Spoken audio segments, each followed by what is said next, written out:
Assalamualaikum warahmatullahi wabarakatuh. We are from group number 4 for section 5.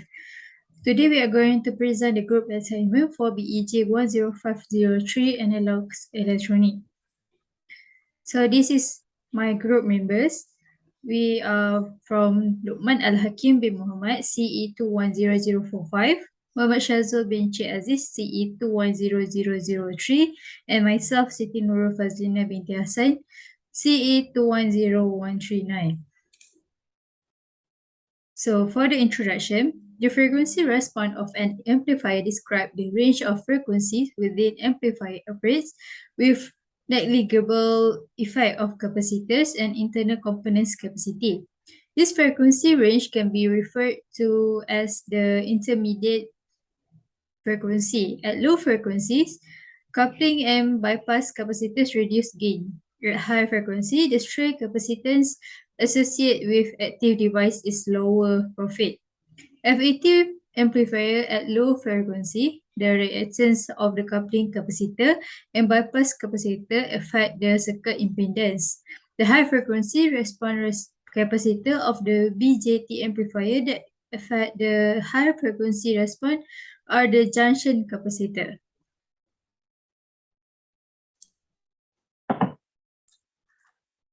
Assalamualaikum warahmatullahi wabarakatuh. My name is Luqman Al-Hakim bin Muhammad. My ticket number is CE21005. Today I will present about the calculation. First, for the question A, we have to do JFET-DC analysis. This is the circuit. Then we have to find VGS. First, we find the VG.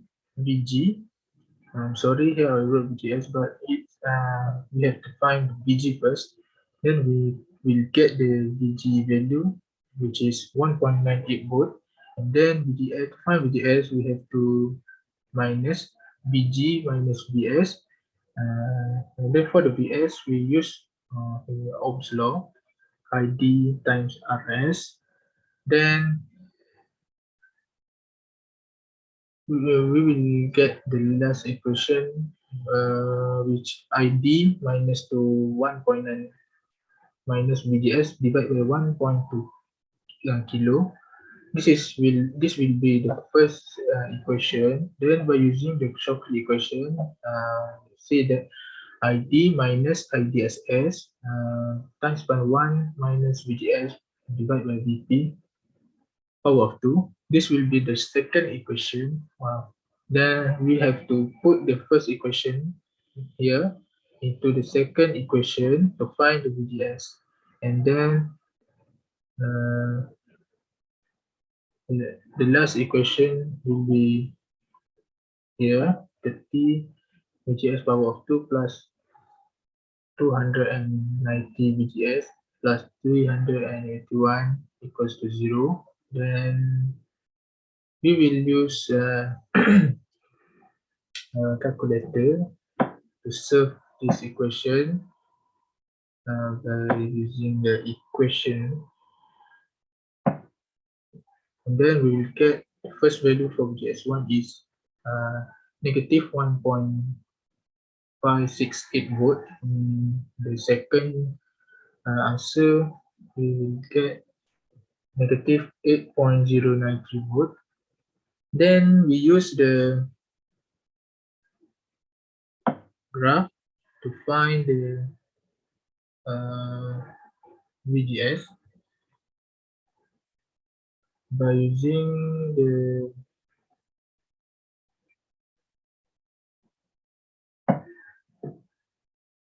graph. We have seen this. When the GM is 2.4 milli here, and then the VGS that we get from the graph is about 1.6 voltage. This is 1.6, negative 1.6 voltage. Then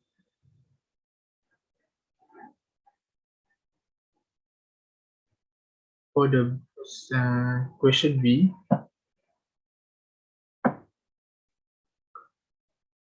Firstly, we have to find the voltage gain for the voltage, the gain for the voltage, and we have to divide the output voltage by with input voltage, and then we will get the negative 7.67 the voltage gain.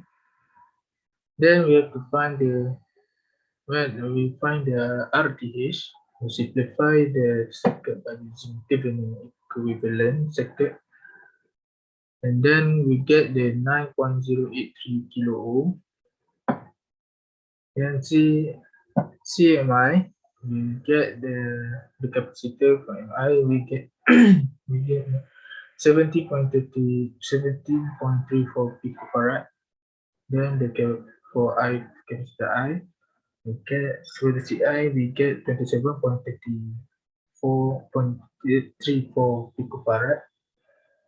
For the high cut frequency, we use this formula 1 divided by 2 pi times by R Thevenin times by CI, then we will get the frequency is 640.9 kilohertz. The third is we have to find the low frequency cut off. As same we goes before, we have to find the RTH first, then we will get the 3.197 kilo ohm. And then the C and O is 3.26 picofarad and CO is 10.76 picofarad. Then for the frequency, we get 4.63 megahertz. For the high frequency dominant, we get is 340.9 kilohertz. This. And then for the last question, question C, which is low frequency equivalent circuit, we have to do this. And then we have to find the RI. We get the RI is 99.09 kilo ohm. Then for the FLG is 1.46 hertz.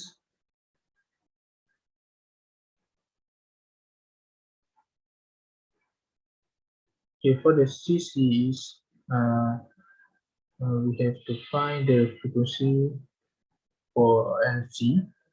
The LC is 21.65 hertz. The RD is ignored, so the RO will be same to RD, which is 4.7 kilo ohm. Then we will put it into here, and we find this, we get this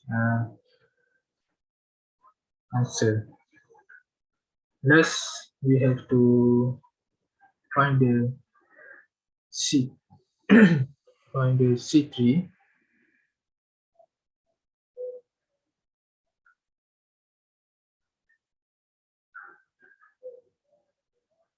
First, the equation for R is RS parallel to 1 over GM. Then we get 309.28 ohm. For the FLS, we get the 233.91 hertz. And lastly, we get the dominant frequency is 233.91 hertz. That's all from me. Thank you. Hai, Assalamualaikum. My name is Muhammad Shazul Majid Aziz. My matric number is CE210003. So for today, I would like to present my part is discussion. So for discussion, analog circuits are used to amplify, process, and filter analog signals before converting them to signals, digital signal, or vice versa. So because of this is will allowing the real world and electronic device to communicate.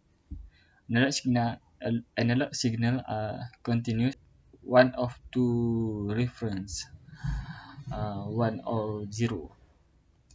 These conditions are made by analog design. So, in addition, humans have just recently been exposed to the digitalization. The digital must be converted into the analog format and the transmitter in order to drive the communication channel for long distance transmission. Lastly, if we take into account wireless communication, where the digital information must be modulated on high-speed radio frequency, carried in the transmitter and demodulated in the receiver. This become even more evident. So I think that's all from me. Thank you. So for the conclusion, in this educational, we've got visible how the variety of frequency over which a digital circuit operates is decide,